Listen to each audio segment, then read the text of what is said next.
Top quality और consistent performance के लिए सिर्फ सिल्वर पंप्स। टॉप क्वालिटी और कंसिस्टेंट परफॉर्मेंस के लिए सिर्फ सिल्वर पंप्स, नाम याद रखना। प्रभादेवी आणि परेलला जोडणारा एल्फिन्स्टन ब्रिज शुक्रवारी रात्री 9 वाजता वाहतूक विभागाकडून बंद करण्यात आला होता, परंतु स्थानिकांच्या विरोधानंतर पुन्हा 2 दिवस जो आहे तो हा ब्रिज सुरू करण्याचा निर्णय जो आहे तो MMRDAच्या अधिकाऱ्यांनी घेण्यात आल्याचं आपल्याला पाहायला मिळालं। त्यानंतर आज MMRDAचे अधिकारी, पालिकेचे अधिकारी, वाहतूक विभागाचे अधिकारी आणि स्थानिक प्रशासनातील काही अधिकारी त्यासोबतच स्थानिकांना घेऊन आज एक महत्त्वपूर्ण बैठक जी आहे ते दुपारी पार पडणार आहे आणि त्यानंतर हा एल्फिन्स्टन ब्रिज बंद करण्याचा निर्णय जो आहे तो वाहतूक विभागाने MMRDAच्या वतीने घेण्यात येणार आहे। कारण की वरळी शिवडी कनेक्टर जो महत्त्वपूर्ण प्रकल्प जो MMRDAच्या वतीने हाती घेण्यात येणार आहे, त्यासाठी या ठिकाणी डबल डेकर पूल जो आहे तो बांधण्याचा प्रस्तावित MMRDAच्या वतीने प्रस्तावित आहे। त्यासाठी या ठिकाणचा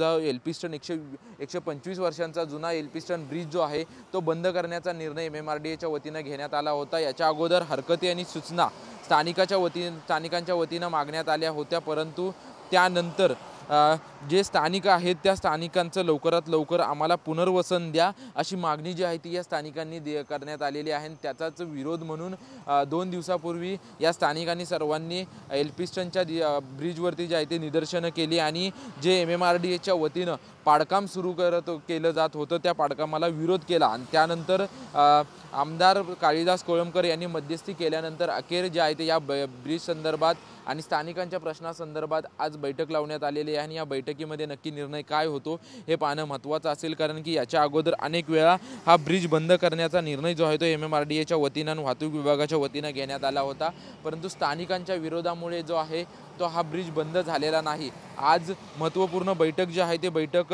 MMRDAचे अधिकारी आणि इतर अधिकाऱ्यांच्या उपस्थितीत पार पडणार आहे। त्याच्यामुळे स्थानिकांची जी मागणी आहे ती स्थानिकांची मागणी पूर्ण होते का हे पाहणं महत्त्वाचं असेल। त्याचसोबतच युवासेना नेते आणि आमदार आदित्य ठाकरे यांनी देखील ट्विट केलेलं आहे। त्यांची मागणी आहे की जोपर्यंत वरळीतील गणपतराव कदम मार्ग त्याचसोबतच सायनचा ब्रिज ज्याचं काम सुरू आहे तो पूर्ण होत नाही, तो वाहतुकीसाठी खुला होत नाही, तोपर्यंत आम्ही एल्फिन्स्टन ब्रिज पाडू देणार नाही अशी भूमिका जी आहे ती ठाकरे गटानं घेतलेली आहे। त्याच्यामुळं आजच्या बैठकीमध्ये MMRDAचे अधिकारी त्याचसोबत पालिकेचे अधिकारी स्थानिकांना समजावण्यात यशस्वी होतात कारण त्यानंतर हा एल्फिन्स्टन ब्रिज केव्हा बंद होतो हे पाहणं महत्त्वाचं असेल की याच्या अगोदर अनेक वेळा बंद होणार अशी माहिती जी आहे ते वाहतूक विभागानं दिली होती, परंतु स्थानिकांच्या विरोधानंतर पुन्हा एकदा हा ब्रिज सुरू झालेला आहे। परंतु आता आजच्या बैठकीमध्ये नक्की काय होतं हे पाहणं महत्त्वाचं असेल। कॅमेरामन योगेश गुरवसह निवृत्ती बाबर, TV9 मराठी, मुंबई।